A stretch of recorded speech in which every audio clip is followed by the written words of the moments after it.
Сайн байцгаана уу найзуудаа. Та бүхэнд би өнөөдөр гайхамшигт тусар нас гэдэг номныхоо гомдол гэдэг сэдвийг ярьж өгөх болно.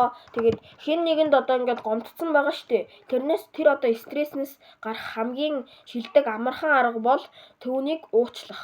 Хэрвээ чи түүнийг уучлах чадсан бол чи түүнийг дахиж өс занахгүй. Тэгээд түүнээс одоо чамаа гомдоосон гэдгийг санахгүй байх хэрэгтэй. Тэгж чадах юм бол тэр хүнд ч гэсэн одоо алтан цагийг чи одоо үүрэхгүй. Тэгээд дээрэс нь тэр хүнд ч гэсэн амар, чамд ч гэсэн амар. Нэгэндээ одоо өөрсдийгөө заанахгүй нэгийг одоо явах болгондоо одоо ингээл одоо чамаа ингээд том болоход ч амар муухай гэсэн үг байхгүй. Яагаад гэхээр ингээд тэр намайг тэгж гомдоож исэн. Тэгээд юусэн уучлалтгүй байгаагүй. Тэгээд нөгөө гомдоосон нь болохоор дараа нь бодохдоо би тэр найзаагаа гомдоочихчтэй одоо уучлахгүй байж дээ гэж одоо харамсаж боддог. Тэгээд одоо энэ номыг одоо зохиосон хүн бол одоо тэр тэгжсэн учраас биднэрт одоо ингээд тэрийг тэгж дахиж алдаж болохгүй шүү гэдгийг одоо хэлсэн сэдв гэсэн үг. Тэгээд хэрвээ чи одоо би сая одоо чи гомдсон бол хэнийг нь гомдсон бол одоо уучлах талаар ярьлаа шүү дээ. Одоо тэгвэл гомдоосон бол одоо түүний одоо яаж аргадах талаар ярьж өгнө.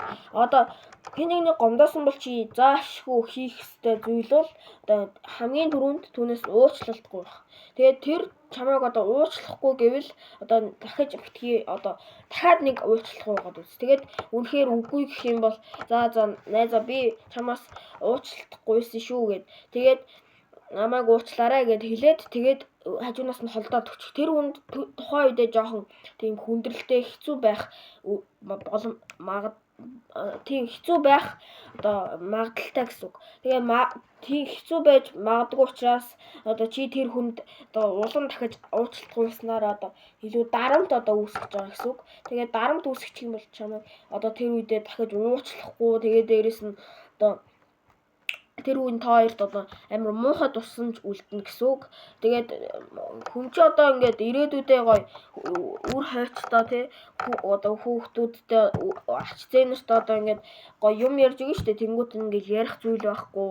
Одоо хүүхдүүдтэй ингээд юм ойлгуулъя гэсэн чи ингээд дандаа ингээд муу зүйл хийж исэн байвал одоо амар хэцүү штэ. Тэгээд хүүхдүүд нь ч гэсэн яг ингээд үеэ дамжаад ингээд муу хүн болчих юм бол ингээд маш муу учраас одоо тэгж одоо хүний гомдоосон бол уучлалтгүй нь чамайг хүн гомдоосон бол тэр хүнийг зүгээр л шууд уучил гэсэн утгатай сэдв шүү гэд. Энэ бичлэг маань таалагдсан бол лайк дарж subscribe хийгээрэй. Баяртай.